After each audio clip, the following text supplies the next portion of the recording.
2024 में बदमाश बनने और सौरभ और रिजवान इलियासी को खत्म करने के 5 साल बाद कबीर विभिन्न अंतर्राष्ट्रीय ग्राहकों के लिए एक फ्रीलांस भाड़े के व्यक्ति के रूप में काम करता है।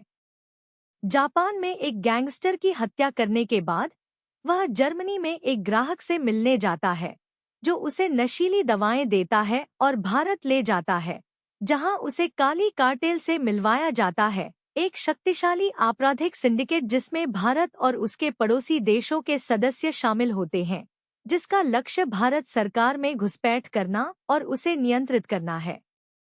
कार्टेल कबीर से सहायता का अनुरोध करता है, इस बात से अनजान कि 2 साल पहले कर्नल सुनील लूथरा ने उसे गुप्त रूप से संगठन में घुसपैठ करने का काम सौंपा था, जिससे सार्वजनिक धारणा बन गई कि कबीर एक दुष्ट एजेंट था और अब उसका रॉ से संबद्ध नहीं है। कार्टेल से कबीर का पहला काम लूथरा की हत्या करना है। लूथरा स्वयं कबीर को इस कृत्य को अंजाम देने के लिए मजबूर करती है, जिसे कबीर गहरे भावनात्मक संघर्ष के साथ करता है। इससे कबीर को कार्टेल का विश्वास मिल जाता है और उसे कार्टेल के भारतीय नेता व्यवसायी गौतम गुलाटी से मिलने के लिए भेजा जाता है। इस बीच रॉ को कबीर द्वारा लूथरा को मारने का फुटेज मिलता है और कर्नल विक्रांत कौल को नया रॉ प्रमुख नियुक्त किया जाता है। विंग कमांडर काव्या, लूथरा की बेटी और कबीर की पूर्व प्रेमिका, उसे ट्रैक करने के लिए सौंपी गई टीम में शामिल हो जाती है और फुटेज देखकर बदला लेने की कसम खाती है। रक्षा मंत्री विलासराव सारंग की सिफारिश पर विशेष इकाई अधिकारी मेजर विक्रम चेलाप्ती को भी टीम में भर्ती किया गया है।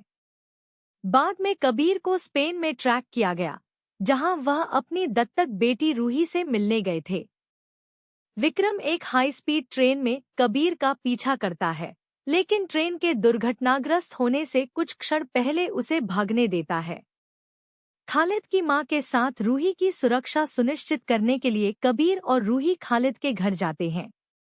यमन में आईएसआईएस प्रशिक्षण शिविर में गुलाटी ने मंत्री पर दबाव बनाने के लिए कबीर को चार्टर्ड फ्लाइट में सारंग के परिवार की हत्या करने का आदेश दिया।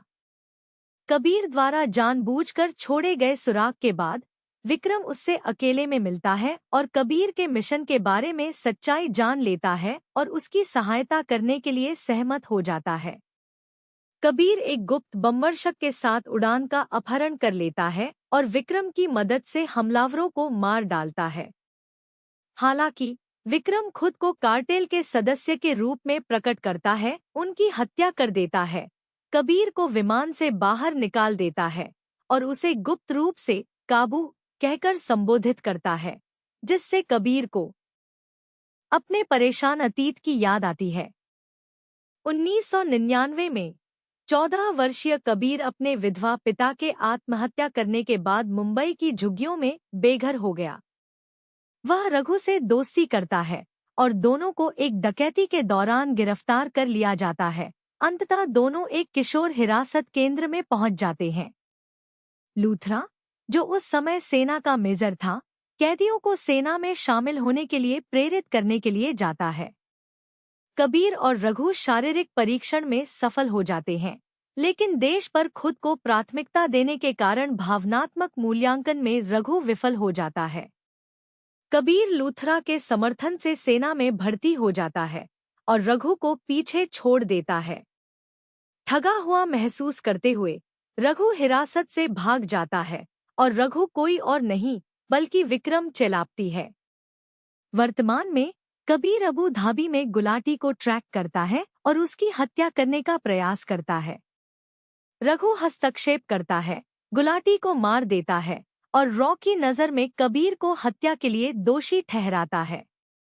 नाव का पीछा करने के बाद कबीर भाग जाता है। बाद में वह इटली में काव्या के साथ फिर से मिलता है, जिससे उसके मिशन और विक्रम की असली पहचान का पता चलता है।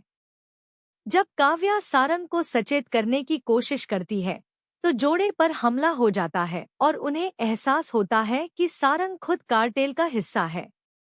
सारंग ने जनता की सहानुभूति हासिल करने और प्रधानमंत्री बनने का रास्ता सुरक्षित करने के लिए रघु की घुसपैठ और अपने ही परिवार की हत्या की साजिश रची थी। कबीर और काव्या को कौल द्वारा बचाया जाता है। दावोस में विश्व आर्थिक मंच पर सारंग और विक्रम ने प्रधानमंत्री की हत्या की योजना बनाई। कबीर ने सारंग को गोली मार दी और मार डाला, लेकिन रघु को बचा लिया, जो बाद में अस्पताल में ठीक हो गया। कार्यक्रम रद्द कर दिया गया है और काव्या और कौल प्रधानमंत्री को वापस दिल्ली ले जाने की तैयारी कर रहे हैं। तभी सुरक्षा अधिकारियों के रूप में काम करने वाले गिरोह ने उन पर हमला किया, लेकिन काव्या और कौल ने उन्हें खत्म कर दिया और दिल्ली के लिए रवाना हो गए। एक बर्फ की गुफा में आमना सामना होने के बाद रघु ने कबीर के प्रति अपनी नाराजगी स्वीकार की कि उसने अपनी युवावस्था में हमेशा उसका समर्थन करने के बावजूद उसे विश्वासघात किया था। कबीर रघु की लंबी मानवता को पहचानते हुए उसे कार्टेल को खत्म करने में मदद करने के लिए मना लेता है। इस बीच दिल्ली में उतरने पर कौल ने जनता के सामने घोषणा की कि सारंग और विक्रम, जिन्हें शहीद घोषित किया गया है, दोनों को कबीर ने मार डाला था। 9 महीने बाद रघु के जीवित होने का पता चलता है और वह गुप्त रूप से कबीर को शेष सभी कार्टेल नेताओं को मारने में मदद करता है। यदि कोई नया खतरा उभरता है तो फिर से एकजुट होने पर सहमति जताते हुए दोनों अलग हो जाते हैं। कबीर ने कौल को आश्वासन दिया कि वह हमेशा अपने देश की सेवा करेगा और काव्या के साथ अपने रिश्ते को फिर से जीवंत करेगा। क्रेडिट के बाद के दृश्य में एक अज्ञात व्यक्ति एक युवा लड़की की बाह पर ग्रीक अक्षर का टैटू गुदवाता है, जो उसे अल्फा नामक एक गुप्त सरकारी कार्यक्रम में शामिल करता है।